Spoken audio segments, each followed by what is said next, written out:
नमस्ते, आज मी बनवणार आहे उडीद डाळचे पापड। उडीद डाळ आणि तांदूळ हे मी बरोबर मात्रामध्ये दोन्ही पण घेतलेला आहे। आता ह्याला मी स्वच्छ पाण्याने 2 ते 3 वेळेस धुवून रात्रभर भिजवणार आहे। असं रात्रभर ह्याला मी भिजवून घेणार आहे। रात्रभर भिजवलेले आहे। आता याचं मी पाणी काढून घेणार आहे। 2-3 वेळेस ह्याला धुवून पण घेतलेला आहे। अशा प्रकारे भिजलेला आहे। याच वाटीने आपल्याला मोजून घ्यायचं आहे। हे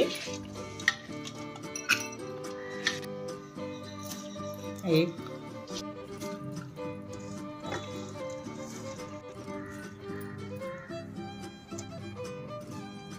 3.5 वाट्या झालेला आहे। ती भिजवलेलं याच वाटीने आता 7 वाट्या मला पाणी टाकणार आहे याच्यात।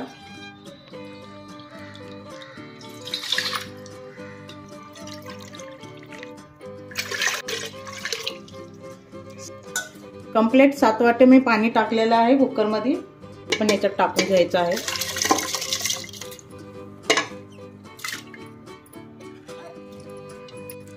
अर्धा चम्मच नमक टाकायचं आहे।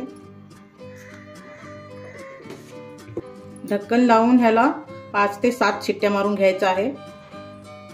ह्याला मोठं मोठं थोडंसं कुटून घ्यायचं आहे। त्याचं ढक्कन काढून घेतलेलं आहे। पळीनं असं ह्याला घरटून घेतलेलं आहे।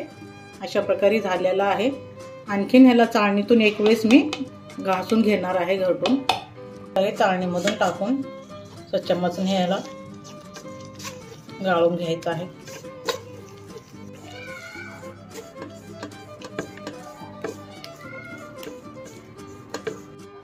अशा प्रकारे घेतलेला आहे बनवून। तर यामध्ये आता मसाला टाकायचा आहे। मिरे मोठे मोठे वाटून घेतलेले आहेत ते टाकून घ्यायचं आहे।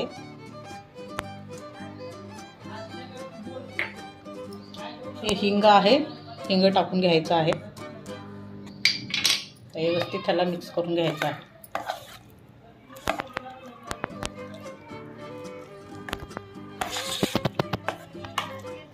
चुटकीभर हळद टाकत आहे कारण कलर छान दिसतो।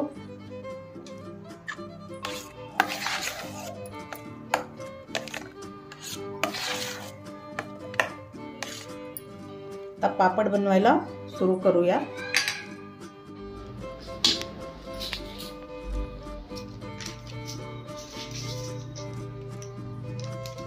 अशा प्रकारे प्लेटानं दाबून घ्यायचं आहे।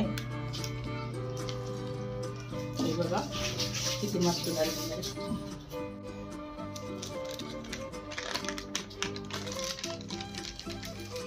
अशा प्रकारे काढून घ्यायचं। अशाच प्रकारे आपल्याला सगळेच बनवून घ्यायचे आहेत। अशा प्रकारे मी सर्वच पापड बनवून घेतलेले आहेत। एक दिवस याला सुकवून मी परत तुम्हाला दाखवते।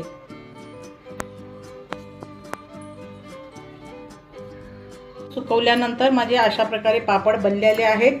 एकदम पातळ पातळ, एकदम मस्त असं वाटते की विकत घेतल्यासारखे आहेत। चला तर आता मी तुम्हाला फ्राय पण करून दाखवते। कढईमध्ये मी तेल गरम करून घेतलेलं आहे। तर फ्राय